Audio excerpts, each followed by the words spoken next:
Even one down the sideline, and he's got Kazmeir over the top. Big side. Down the sideline. Touchdown. His signature move and his signature performance. Allen, big ball one more time. 58 yards this time. You're listening to the Bruin Bible. This is your host, Will Decker, bringing you UCLA football content all throughout the year for LA Football Network. What is up, Bruin Bible listeners? This is your host, Will Decker. We've got a very special sponsor to lead us off. We got BetOnline. BetOnline remains your number one source for all your baseball betting needs this season as it is officially opening day. Get analysis of every play, prop, and point at BetOnline. You'll find the latest odds, bracket contests, team matchups, and game trends at BetOnline as a whole. BetOnline is your baseball, basketball, football headquarters this season. Head to our website today and use our mobile device to sign up and receive your 50% welcome bonus on your first deposit. Be sure to use your promo code, BELIEVE, to receive your bonus pay. BetOnline, where the game starts. Now to the Bruin Bible. Bruin Bible listeners, what up to a special Saturday edition. Spring practice number 6 officially in the books. Will Decker was out there, and for the first time, we were happy to have my brother, co-host in the house, Mr. Jamal Madni. This was his first time he was able to see stuff in spring practice. So I'm really, really thrilled to talk to him about his observations and what he saw. Madman, it's been almost 30 minutes since we've hung out. How's everything going outside of that? Brother, it's been so long. I mean, hope you're well. Hope the family's well. Hope the career has been well the last 29 minutes, but excited to jump in there with you, brother. It was just, before we talk anything shop about football, just, the gift today was the opportunity to have a front row seat next to you and watch practice and just the camaraderie and the bond that you and I have. It's just such a gift and a treasure, and just was so fun, and can't wait to, make this a Saturday tradition here for the next few over the course of the spring season. So the gift, Will, was doing this with you first and foremost, even above anything football related. So it was thank you for allowing me to partake. Of course, man. That was the most fun, was, hanging out with the Madman in person. Like, for instance, we don't get to hang out as much as you guys think. I know you guys listen to the pod and see us. So just having him out there, it made it so much fun. We got lunch afterwards. It was just a great time. Eventful practice. Chippiness was out there on the football field. Big time plays. DK Metcalf was out there that you gladly took a picture of with me. So it was just a really kind of eventful Saturday. Troy Aikman was out there as well, waiting in the wings. They've got this big quarterback, meeting, a reunion of the quarterbacks of sorts that you're actually going to be attending tonight. Is that correct? Yeah, Will. So it's a meeting. It's an event. The first ever UCLA Quarterback Club event, started actually by a good friend of the network, Pat Cowan, who was the former UCLA quarterback. And so this is going to be a meeting today of the last 22 UCLA starting quarterbacks, all in one room for the first time ever. And all the proceeds for the event are going to Mattel Children's Hospital. So it's just going to be a great night of conversation and camaraderie of the great UCLA players in history, and doing it for a worthwhile cause. So really excited to be out there with my dad and hopefully take some great pictures with the likes of Troy and Gary Beeben and MJ. Man, it's going to be so much fun. I wish I was there, but Madman will have you recapped with all of that stuff. Let's start on your observations. I'm interested to get your takes. This was your first day of kind of drinking in everything that was available. Quarterback position. And for the first day, UCLA fans, I think I can definitively say the best quarterback on the field was the guy that we're pining for, the 5-star, the kid, Mr. Dante Moore. He was the most consistent all practice, I thought. And Garbers, I think he was due for a down practice. He's been humming the football as well as anybody. But give me your initial takes on what you saw from the quarterback room today, because it was exciting to watch. And it's been the battle that everyone is talking about that covers UCLA football. So, Madman, take it away, brother. Absolutely, brother. And that's where my eyes naturally went, as this being my first practice. That's sort of what I wanted to see first and foremost, and kind of have a bit of a thesis around that before I started looking at other positions on the field. And so for me, Will, I think there's a couple of categories here. The takeaway for me is there's right now 3 categories of UCLA quarterbacks. I think there's the guys that play over play are more consistent, that they make the proper decisions, the proper reads, execute their throws, demonstrate arm talent, and sort of deliver the football in a position where guys can catch it. Then there's the tier where on any one play, a quarterback can do something exceptional.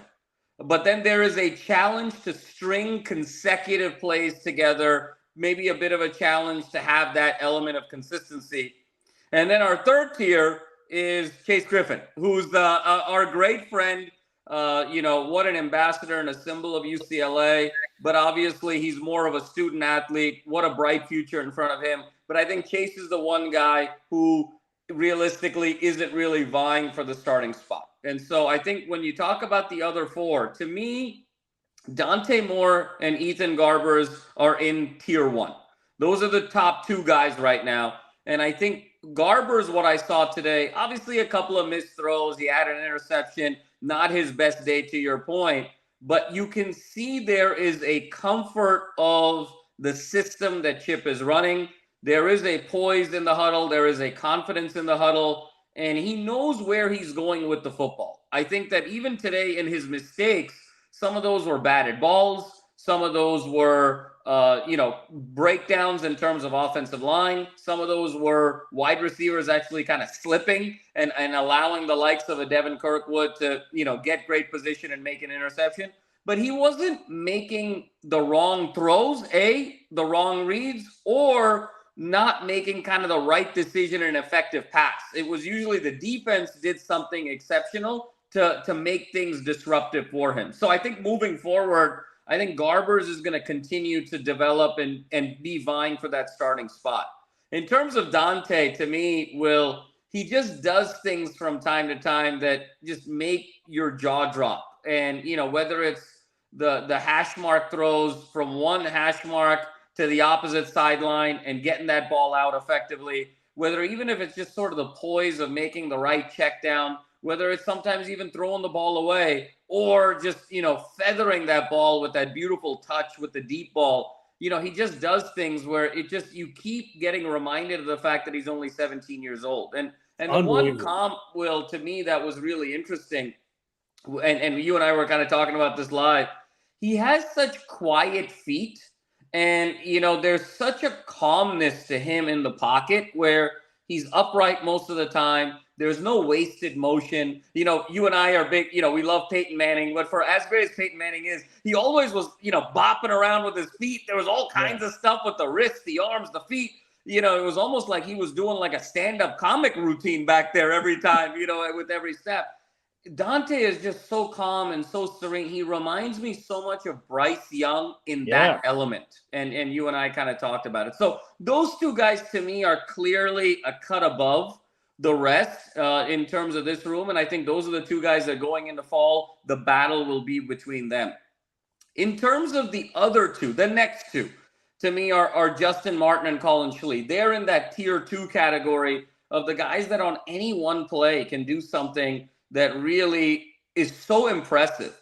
But can they string consecutive plays together? For me, with Schlee, the thing that stands out, Will, is the arm talent. He's actually, at this stage, he's probably got the best arm of anyone in that room right now. He's got the rocket. It's alive. The ball comes out faster. There's a live arm to him in a way that just the ball doesn't snap quite the same way with the other guys. To me, though, with Schlee, the question is a little bit around accuracy. It's a little bit around decision-making. It's a little bit around kind of having a command in the huddle. That's something that was missing. There were a lot of false starts with him. There were a lot of blown plays with him, even in kind of 7-on-7, even on 7-on-none kind of drills. So to me, that kind of consistency of can he put drives together? Can he put sequences together? I think there's still a gap there. And then I think with Justin Martin, I was sort of blown away, Will, by his size. We've talked about it a lot over the last several months, but when you see it in person for the first time, relative to the other guys, he's just bigger than the other guys. And, if he can sort of grow into his body the way we're talking about Dante Moore, I mean, the sky is the limit for this kid as well. And so for me, I think it's just about him sometimes growing into his body. I think any one throw he can make at any time, but the ball sometimes sprays, with him. It sort of flies over receiver's head. He misses his spots. Sometimes the RPO game isn't quite as clean as it could be with the others. I know you and I saw some fumbles out there today, but some of that was also a function of kind of the RPO rhythm and the quarterback kind of setting the play up the right way. So I think that's sort of my assessment right now, Will. I think Moore and Garbers are in tier 1. I think Martin and Schlee are in tier 2. And I think long way to go, but I think this battle is going to get more compelling as the weeks go by. Yeah, especially with picking up the playbook for guys like Moore and Schlee, 2 new guys on campus. So only time will help them out. And I mean, with Moore, he's 17. I mean, it just blows my mind at some of the advanced plays he's making out there. Let's pivot to the skill position guys. I was hyping up Sturdivant to you. I know we were texting saying this guy's it. Like, this is the best receiver UCLA has had in a very, very long time. And I mean, he matched the product today. It was probably his best day I've seen him practice. They put every corner they had on Sturdivant. No one could cover this guy. I think, and I'm not overstating this, I think he had 5 or 6 touchdowns in spring ball practice. So give me your takes on Sturdivant and what you saw in the wide receiver room, because I think this is the deepest room UCLA may ever have had when it comes to wide receivers in a unit. Yeah, Will. And, I must say Will the Thrill Decker, for as much as he was kind of telling us offline about Sturdivant and, this guy is really going to be a great player. For as much as you have promoted Sturdivant correctly, you might have even undersold him. I mean, that's how good he was on the field today. He was clearly the best player on the field today. And, and we're talking quarterbacks included, everybody included. The gap right now, at least today, between him and the next set of wide receivers is pretty significant. And you're absolutely right, Will. There is just an effortlessness to him that is off the charts. He's got tremendous straight line speed, but I think what people don't always realize, what really impressed me was his quickness. And there's a difference between quickness and speed. The speed is sort of the straight line, the acceleration, creating a gap in an open field environment. The quickness is the ability on the line when you're getting jammed to be able to make a move, to be able to shift, and to be able to create that initial separation. And for me, Sturdivant is both fast and quick. And you're absolutely right, Will. It was 5 to 6 touchdowns he had over the course of this game in terms of practice in the different scenarios. And there wasn't a single corner that was within 2 yards of him on any one of those 6 touchdowns. I mean, he just blew everybody away from a defensive standpoint, and he is going to be the head of this receiving room. And I think you can kind of see him sort of make that step. Also as a leader, you could see that he was trying to inspire his teammates a little bit and the other receivers to sort of raise their level. It got very competitive with him and Devin Kirkwood in the best way. It was kind of one-on-one. It got a little chippy. Had to be separated, The midway through the practice. Yeah, absolutely. But I think that's 2 great competitors going out there. I think he got Kirkwood a few times. Kirkwood got a pick on a few. Kirkwood had 2 other interceptions on other plays. So both of those guys, I think, going after each other a little bit sets such a great tone of leadership, because, Will, it kind of goes back to that saying, good teams, the coaches lead, great teams, the players lead. And I saw that today with Sturdivant and Kirkwood for their respective sides. Sturdivant blows me away in terms of his, not just speed, the size, the catch radius, the separation. He made all of the quarterbacks look good out there. And then I think the other guys, Will, in sort of the limited duty, I think we saw Logan Loya play really well in the slot. He made a couple of really nice throws there. And then, I love my guy, Kyle Ford. He didn't quite sort of have the day that Sturdivant had. Who did? But, I think that Kyle Ford is going to be a huge piece. And I think firmly as a top 2 receiver in this rotation with Sturdivant. I think that 2-headed monster, Sturdivant being the stretch guy, the deeper guy, the more vertical guy, and Ford on the more underneath stuff, that combination has the potential to be lethal this year. Yeah, it's just in numbers, this wide receiving unit, you just feel confident with the guys they're trotting out there. Like Loya, slot guy. TMA didn't even get in, and he might be the 3rd best receiver on UCLA. And then you're just breaking it down even further from that. Braden Pagan is a guy that's going to make a big name for himself. Cam Brown, he doesn't flash you away, at, practice, but this guy, we saw what he did in the Sun Bowl. He's a player that can really get out there and make some serious plays. So just a lot of good when it comes to UCLA receiving. Is up, Bruin Bible listeners. We have another advertisement for you. We are so lucky to be sponsored by the great people at Athletic Greens. I started taking Athletic Greens specifically because I was lacking energy, lacking focus throughout the day, and needed some special pick-me-up ingredients to make things happen in my life. Athletic Greens has done just that. I've become absolutely addicted to the process.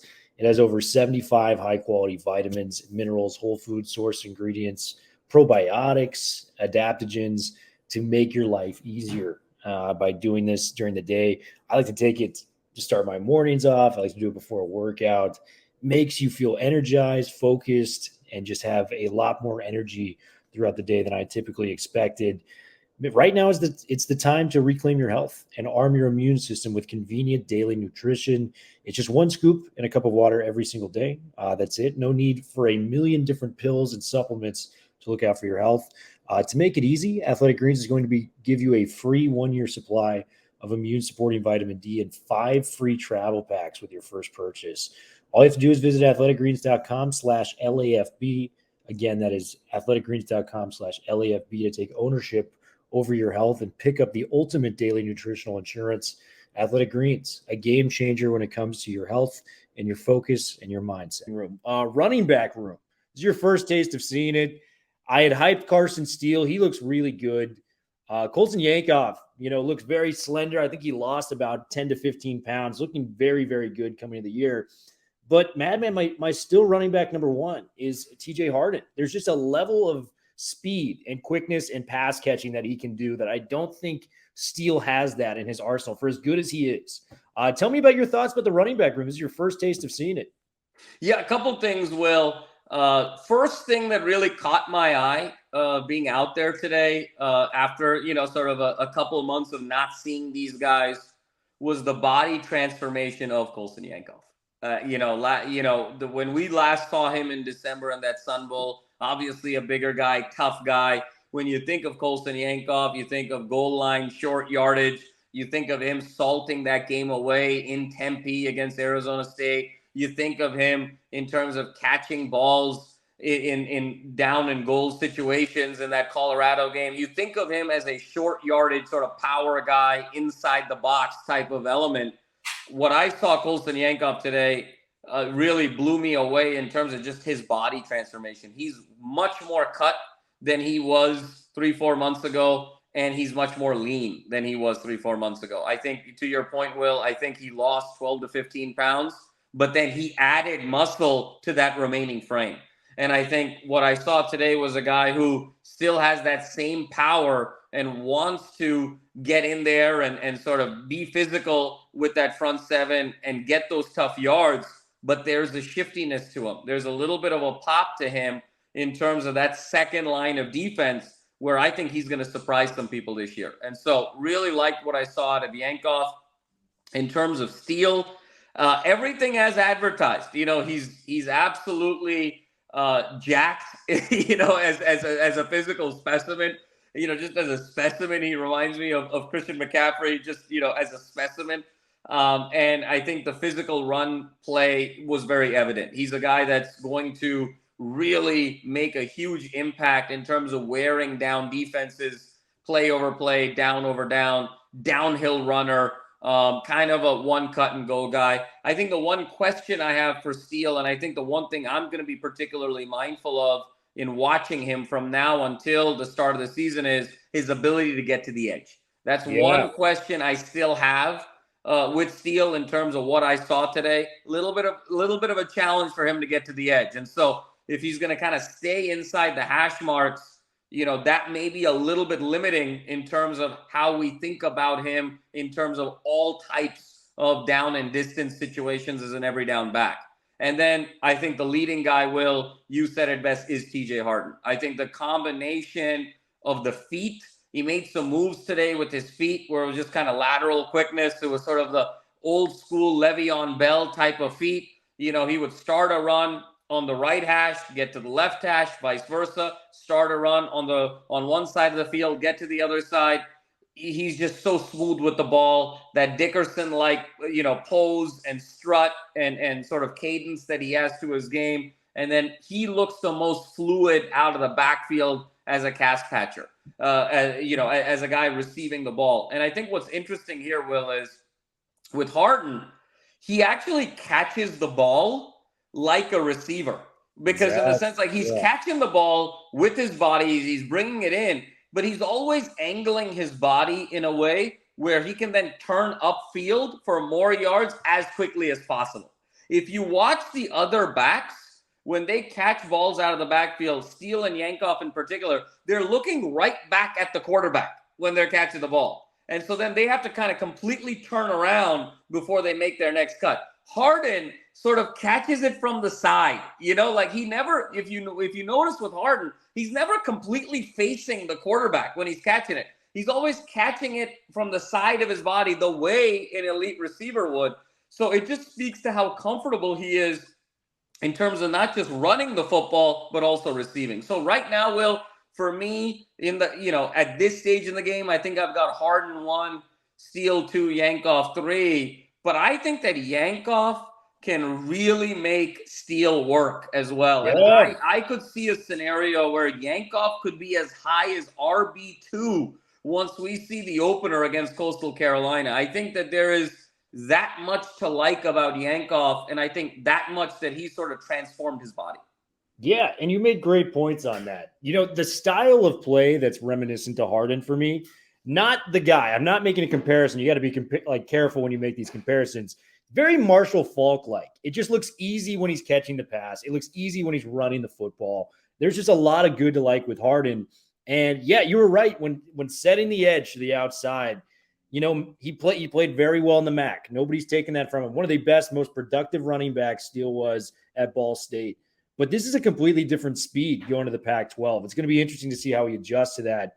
Yankoff, I'm continually impressed by. I think he has a chance to, I asked you the question today in practice, over under 70 carries, and you hammered the over on that one. So I'm thinking Yankoff's going to have a big year. I think Chip is going to reward this guy for kind of just having one of the weirder college football careers we can remember. Went to Washington as a 4-star quarterback, transferred to UCLA, was a receiver, switched to running back, 3 position switches. And, Chip is loyal to the guys that have stayed loyal to him in the program. He's going to give Yankoff his fair share of carries. So I'm excited to see where that goes. Defense was making some plays. I know we were up close and personal with Muasau. That guy is desperate to hit somebody, man. He was coming off the edge. It almost looked like he's going to knock Chase Griffin, one of the quarterbacks, off the field at one point. First time you got to see Oladejo. Kirkwood made some really good plays out there. I think he had 3 total picks today. So very encouraging. So J. Michael Sturdivant is not only increasing the play of the wide receivers, but he's making the corners even better by having to go against that talent, every day in practice. Give me your takes on the defense, because from everything I've been hearing, a lot of positive stuff coming out for DeAnton Lynn's new defensive look. Absolutely, Will. And I think you said it best. The first kind of big moment of practice today was Muasau giving a little bit of a love tap to Chase Griffin. Chase Griffin kind of flew back a little bit, and it was you can tell Muasau is ready to go and ready to hit, and he's going to be the anchor in the middle there of this defense, both in terms of level 2 as well as being that middle backer. And I think Muasau, just body-wise, mind-wise, looks like he's going to be a tremendous anchor moving forward. Oladejo, Will, is a specimen, okay? And, watching him just stand there in terms of, just his aura, his command of the field, how quickly he can close on the ball. Obviously, there's no tackling going on here, so you have to sort of go by inference of how they would kind of play in certain situations. But Oladejo was always around the ball. And, there were some moments there where even in 7-on-7 drills, it was hard for the offense to sometimes complete some of those intermediate routes. And a lot of it had to do with either Oladejo creating traffic that wasn't there or just disrupting plays. And so Oladejo is going to be an absolute beast. And especially when you pair him with the versatility of, say, a Carl Jones on the edge, who's ready to just kind of stand there and rush the quarterback. And you got John Bonds when he comes back from baseball. I mean, it's exactly John Bonds when he comes back. You got the more traditional Moasau, and now you've got Oladejo. The linebacking room, you just can do so many things there, Will. It's absolutely incredible. You got 4 guys there. You can drop 3 back in coverage and rush 1. You can have 2 guys be more traditional, rush 1, drop 1 back. You can have more of a pass rush type of, jailbreak blitz type of emphasis on a certain situation. Just the versatility that I can see already with these different body types and these playing styles on the linebacker level is absolutely significant and is going to make a huge difference moving forward this year. And then I love the play of Devin Kirkwood. You said it best. The 3 picks. He caught one on the sideline that was really beautifully done on Kyle Ford. He sort of beat Kyle Ford to the spot, had both feet in, and made that reception before he went out of bounds for a very clean interception. He read the quarterback's eyes beautifully in the end zone, because one of his other interceptions was in the end zone. I believe it was on Garbers, as Garbers was kind of surveying the field on some crosses. He was able to interject. And then the third interception was a little bit of a deeper ball, a little bit of a contested ball there from Martin, I believe, and he went up there and just got it. So he actually showcased so much variety there, kind of sideline beating a guy to a spot, reading the quarterback's eyes, and then also kind of athletically having a deeper contested ball there. We've been clamoring for it, Will, now for the better part of a year. Is this the jump that Kirkwood makes, where his game, is analogous to his body, and that could be an early day NFL pick. Yeah, I mean, it's just encouraging to see him doing that on some plays when he was guarding Sturdivant. So very, very encouraging. Man, we got through a full day of practice number 6. Madman and I are going to be out there next Saturday as well. So we want to make sure UCLA faithfuls rolling in, kind of cheering on their team. Let's get people out to practice. Any parting words you've got before we sign off from practice number 6? Thriller, it was just a wonderful sight in the community also to see everyone. There were probably over 100, 125 people out there, all kind of lined up and, very comfortable, had a great view of practice. So many people came up to us and were chatting with us and, and vice versa. Just so great to have LA Football Network and the Bruin Bible in the community watching these games and these practices with everyone else. Great to see DK Metcalf on the sideline, obviously. My man, Will the Thrill Decker, had a great photo op with him and wished him the best of luck this season, which is a significant surprise as a Niners fan. I mean, I don't know how much luck you wanted to wish him there, but DK seemed like such a great guy. And then obviously we saw a number of the quarterbacks from the event who were kind of looking over practice from the Wasserman Center. And then it was also just kind of great to see Chip. Will, I told you there were kind of 3 things I was really impressed by today. It was the quarterback depth, the running back depth, and the depth of Chip's waistline. Chip is Chip, whatever. Let me put it this way to our Bruin fans. Whatever Yankoff lost in terms of the offseason, Chip found it. Yeah. Chip gained it. Yeah. It was like one of those, plastic surgery, like suction. You could do it off your body. Chip took one for the team and put it on his own. But Madman, great to see you as always. I will see you next Saturday. Yes, sir. It'll be a lot of fun recapping these. Make sure you're liking and subscribing the LAFB YouTube channel. We're on Instagram. We're everywhere. Much love, guys. We will talk to you soon, and go Bruins as always.